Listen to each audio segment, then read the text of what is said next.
Hola, espero que estés muy bien. Y bueno, vamos a continuar con Isis sin velo por la página 49 y 50, ¿de acuerdo? Voy a poner un poquito de contexto porque vamos a seguir tratando el mismo tema que tratamos en el vídeo anterior. Así que para quien no lo haya visto, voy a introducir la idea que quiere transmitir. Ella lo que está discutiendo en esta parte del libro es que los científicos materialistas, sobre todo los de su época y en su contexto, ¿de acuerdo? Eso es algo que tenemos que tener siempre en cuenta, rechazaban a sus antepasados, ¿no? A los antiguos, a esa sabiduría antigua que se iba heredando y transmitiendo. ¿Qué es lo que pasa?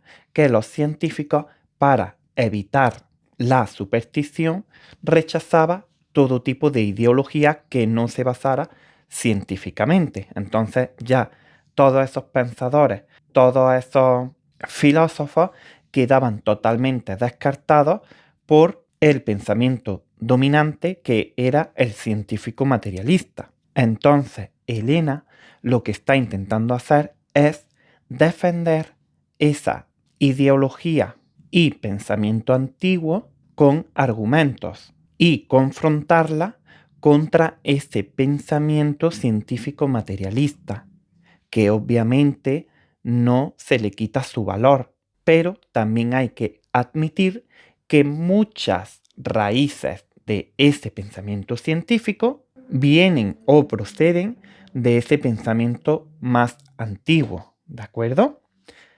Así que, en conclusión, lo que ella quiere defender es que incluso 19 siglos antes de la era cristiana estaban ya los indios muy adelantados, sobre todo en astronomía, ¿de acuerdo?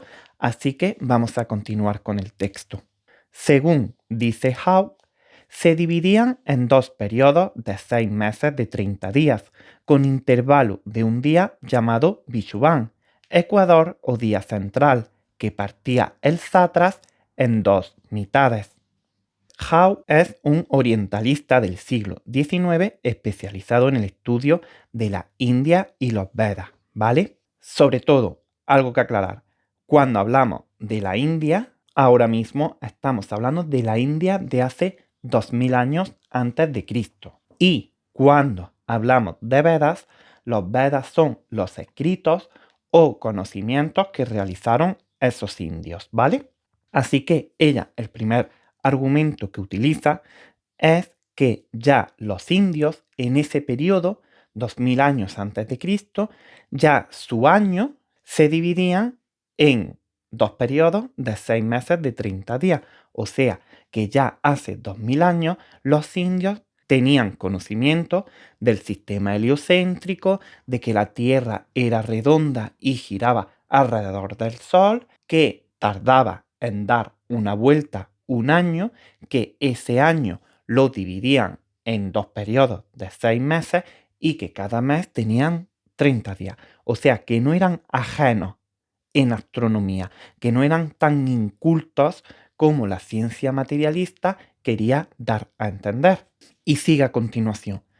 Aunque Howe remonta a la antigüedad de los brahmanes tan solo a unos 1200 o 1400 años antes de Jesucristo, reconoce que los himnos más antiguos corresponden al comienzo de la literatura védica, entre los años 2400 y 2000 a.C., pues no ve razón para considerar los Vedas menos antiguos que la escritura china. Aquí ella lo que está haciendo es comparar la sabiduría india con la sabiduría china. ¿Por qué? Porque los escritos de la sabiduría india, esos Vedas, más o menos se remontan a los 1200-1400 años antes de Cristo. Son las primeras evidencias que hay. Pero aquí lo que Elena está haciendo es compararla con las escrituras chinas, que las escrituras chinas sí son más fiables cronológicamente, sí hay más estudios, sí hay más pruebas de que esa sabiduría comenzó sobre los 2400 o 2000 años antes de Jesucristo. Y ella lo que hace es decir, aunque la sabiduría india, las pruebas que tenemos son mucho más recientes, a nivel de conocimiento son iguales que la escritura china. Y continúa diciendo, sin embargo, como está probado de sobra que el libro de la historia y los cantos sacrificiales del libro de las Odas datan de 2200 años antes de Jesucristo, los filólogos modernos se verán forzados a confesar la superioridad de los indios en conocimientos astronómicos. Vale, y aquí ya ella remata su comparación, ¿no? Ella lo que está diciendo es, si estos libros chinos son aproximadamente 2200 años antes de Jesucristo y los indios y los Vedas trataban los mismos temas que aparecen en estos libros sin tener contacto alguno y sin poder haber intercambiado esa información de ninguna manera, obviamente los indios y los Vedas, ya por esa regla de tres, eran mucho más antiguos, sabían, trabajaban y tenían también este conocimiento antiguo. Ellos ya también estaban heredando esa sabiduría antigua, la estaban trabajando y la estaban aprendiendo. Aunque su fin último no es decir quién sabía más, quién sabía menos, quién era más desarrollado o quién era menos desarrollado. Y seguimos a continuación. De todos modos, estos hechos demuestran que ciertos cómputos astronómicos de los caldeos eran tan exactos en tiempo de Julio César como puedan serlo en nuestros días. Cuando el conquistador de las Galías reformó el calendario, las estaciones habían perdido toda correspondencia con el año civil, pues el verano se prolongaba a los meses de otoño y el otoño a los de invierno. Las operaciones científicas de la corrección estuvieron a cargo del astrónomo caldeo Sosígenes, quien retrasó 90 días la fecha del 25 de marzo para que coincidiese con el equinoccio de primavera y dividió el año en los 12 meses distribuidos en días tal como aún subsisten. Vale, aquí lo que Elena sigue argumentando es ese conocimiento indio y caldeo que era muy importante y que realmente era sabio y que ellos sabían y que no eran ajenos a la vida, ¿no?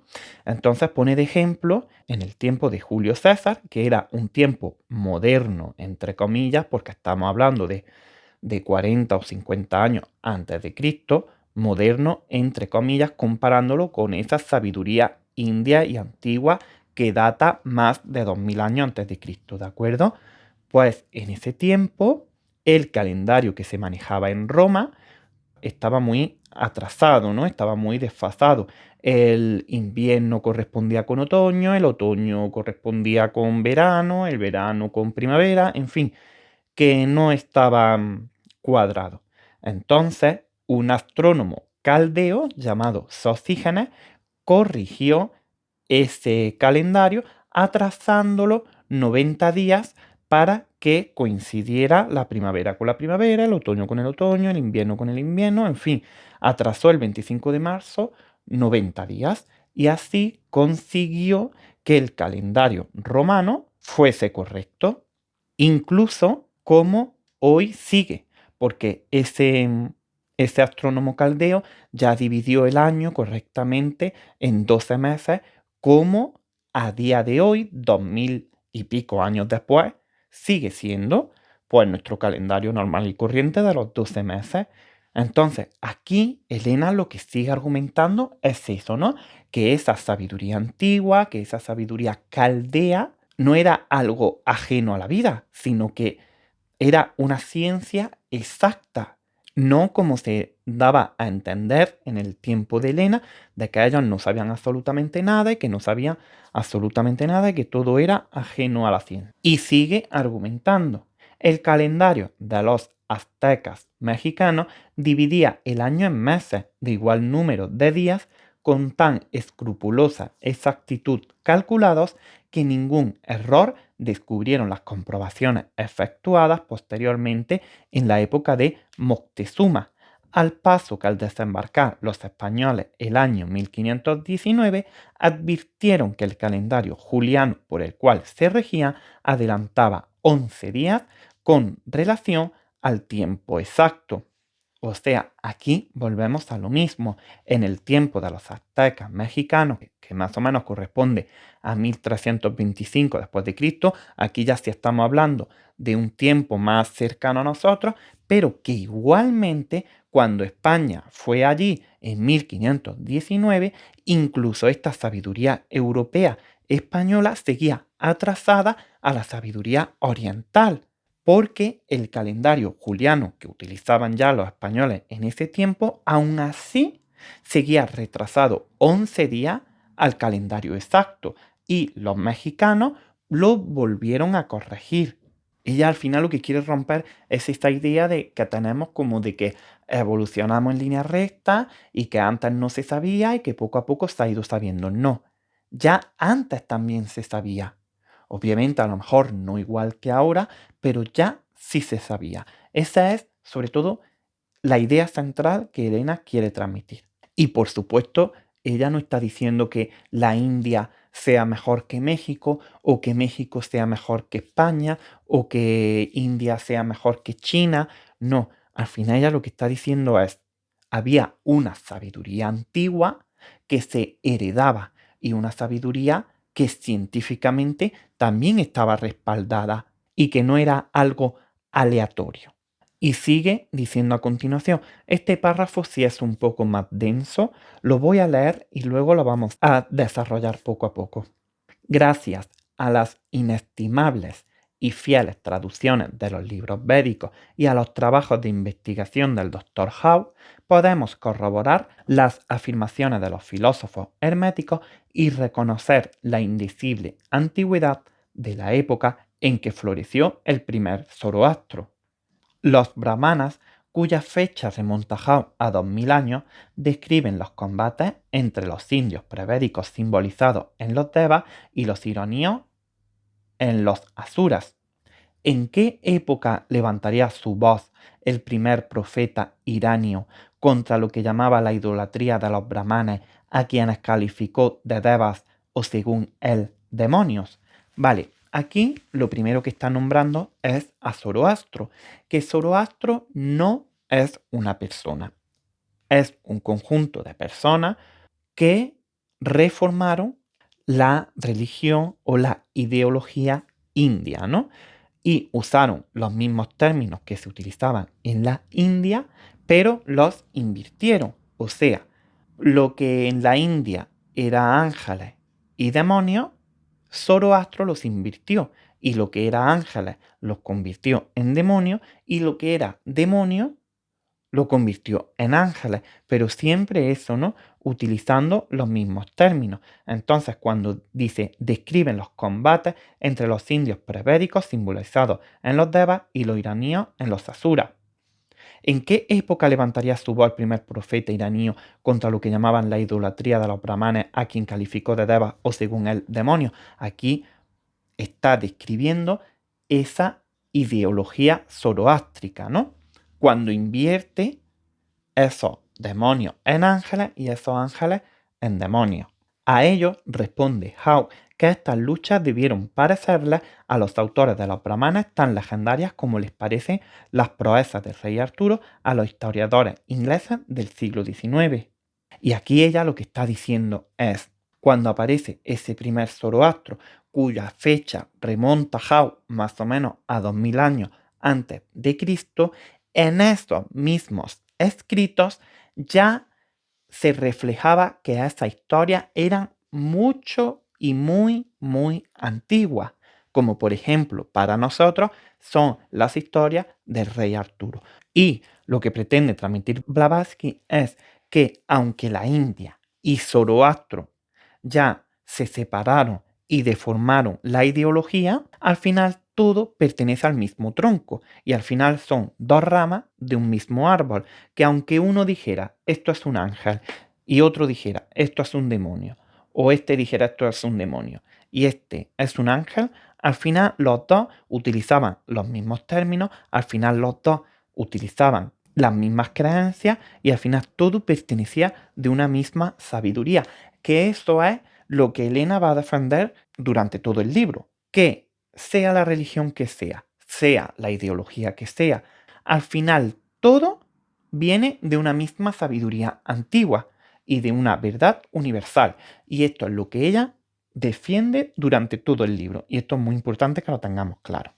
Y ya, para terminar, vamos a leer el último párrafo que dice: los más conspicuos filósofos reconocen que tanto los brahmanes como los budistas y los pitagóricos enseñaron esotéricamente, en forma más o menos inteligible, la doctrina de la metempsicosis, profesada asimismo por Clemente de Alejandría, Orígenes, Sinesio, Calcidio y los agnósticos, a quienes la historia disputa por los hombres más exquisitamente cultos de su tiempo. Pitágoras y Sócrates sostuvieron las mismas ideas y ambos fueron condenados a muerte en pena de enseñarlas, porque el vulgo ha sido igualmente brutal en todo tiempo y el materialismo ofuscó siempre las verdades espirituales. Y bueno, aquí ella concluye esta idea, la idea que todos los pensadores más profundos, tanto de distintas culturas como de distintos países, como de distintos años y de distintas etapas y épocas, enseñaron, obviamente con diferentes palabras, con diferentes términos, pero al final la idea esencial la transmitieron exactamente igual a esa sabiduría antigua que heredaban todos. Lo que pasa que ya con el acercamiento y con el crecimiento del materialismo científico y ese pensamiento más estricto, se paró y dejó de evolucionar. Aunque ella también defiende eso, que al final la verdad siempre sale a la luz, como estamos haciendo tú y yo en este momento. Así que hoy me quedo aquí. Hoy va a ser un vídeo cortito, pero bueno, es que ya en la próxima página ya introduce otra idea y creo que lo mejor es dejarlo aquí. Así que muchísimas gracias, te mando un abrazo enorme y nos vemos pronto.